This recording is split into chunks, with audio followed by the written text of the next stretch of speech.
So I want to ask you right now, this is my personal question to you. Have you forgotten the finish line and what great reward God has for you at the end of the Christian life? Has that kind of grown dim for you?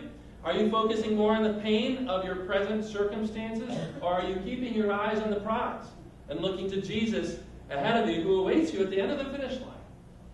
For James the Apostle writes, "Blessed is the man who endures trial, for when he has stood the test, he will receive the crown of life which God has promised to those who love him." And so, let's talk about that for a moment. Have you forgotten the reward? Let's take a look here. What's a runner in the Olympics compete for? Gold medal, right? They're running to obtain a perishable wreath, but we're running to obtain an imperishable wreath that on the last day we might receive the great reward. God says, keep that in your mind's eye.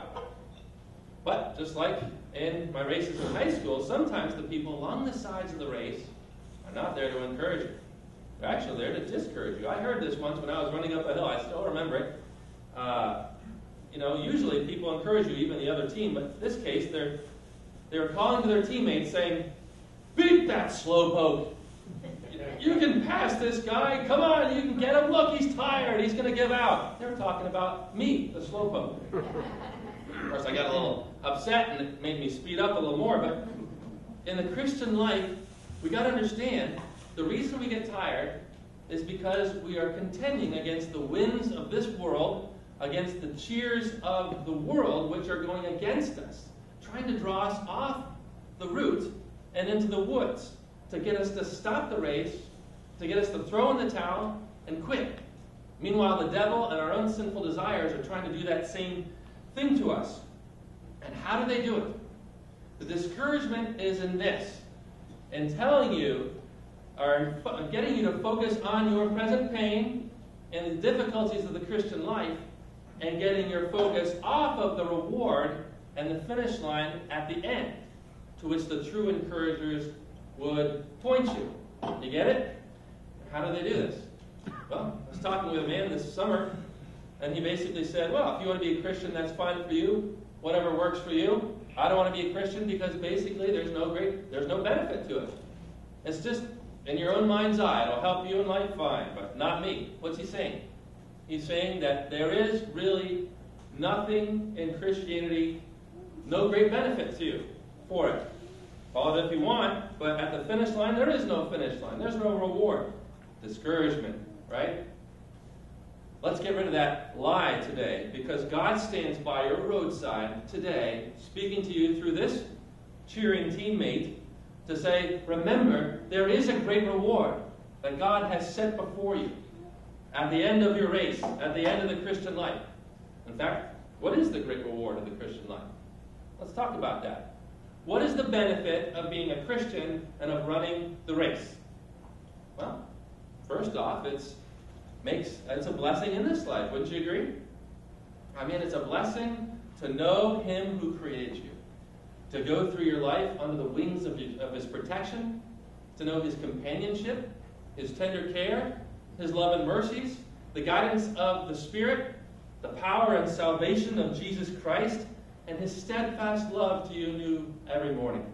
Is that a benefit? Amen. That's a great benefit to be a Christian in this life. Blesses our lives even now. But I'll tell you something. That's ultimately not what Christianity is for, just for this life. That's not ultimately what it's about. For Paul says this in 1 Corinthians 15. He says, if for this life only we've hoped in Christ, we are of all men most to be pitied. Again, what's that saying? He's saying if we're only hoping in Christ for the blessings we get in this life, we are the most to be pitied. Why? Well, look at look at what it meant for Paul to be a Christian. 5 times I've received at the hands of the Jews the 40 lashes, less 1. 3 times beaten with rods. Once I was stoned. 3 times shipwrecked. A night and a day adrift at sea. He was in danger from robbers, from his own people, from Gentiles. Danger in the city, danger in the wilderness. Danger at sea, danger from false brethren, and toil and hardship. Through many a sleepless night, in hunger and thirst, often without food, in cold and exposure.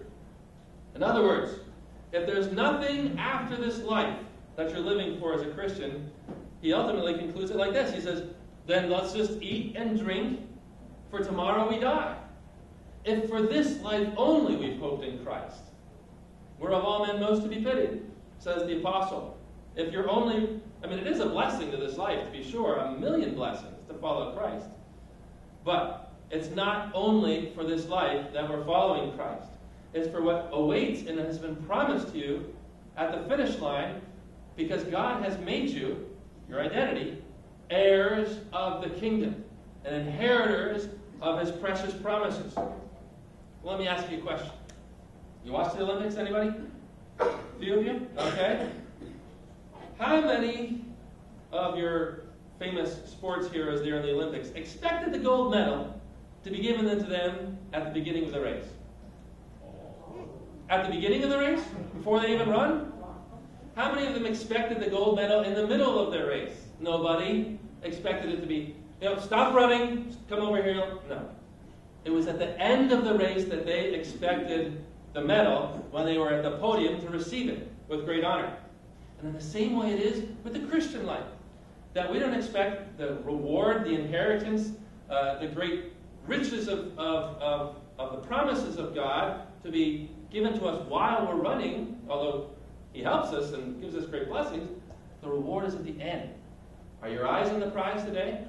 Or have you forgotten, as it's so easy to do, and gotten your eyes off of that, onto your pain, onto your present life, and forgotten it? Well, what is our inheritance then? For the rest of this sermon, let's talk about what is awaiting you at the end of your life according to Scripture, according to God. Let's turn to 1 Peter chapter 1. Peter writes, Blessed be the God and Father of our Lord Jesus Christ. By his great mercy we've been born anew to a living hope through the resurrection of Jesus Christ from the dead, and to an inheritance which is imperishable, undefiled, and unfading, kept in heaven for you, who by God's power are guarded through faith for a salvation ready to be revealed in the last time. What do we learn here? Your inheritance, your great reward, is undefiled. It's imperishable. And it's kept for you, God says, to be revealed in the last time. Across the finish line, at the end of your life, and at the last day of this world, at the coming of Jesus Christ. That's what it says here. And God guards you for that day. So it's something that you cannot yet see, but it is kept for you, and you've been given a glimpse of it in the Scriptures.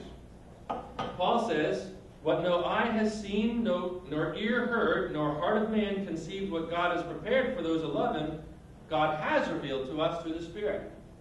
In other words, the prize, the medal, the glory has been shown to you, but now only partially. The Spirit's revealed it, but we only see it as through a mirror dimly. But one day we'll see it face to face.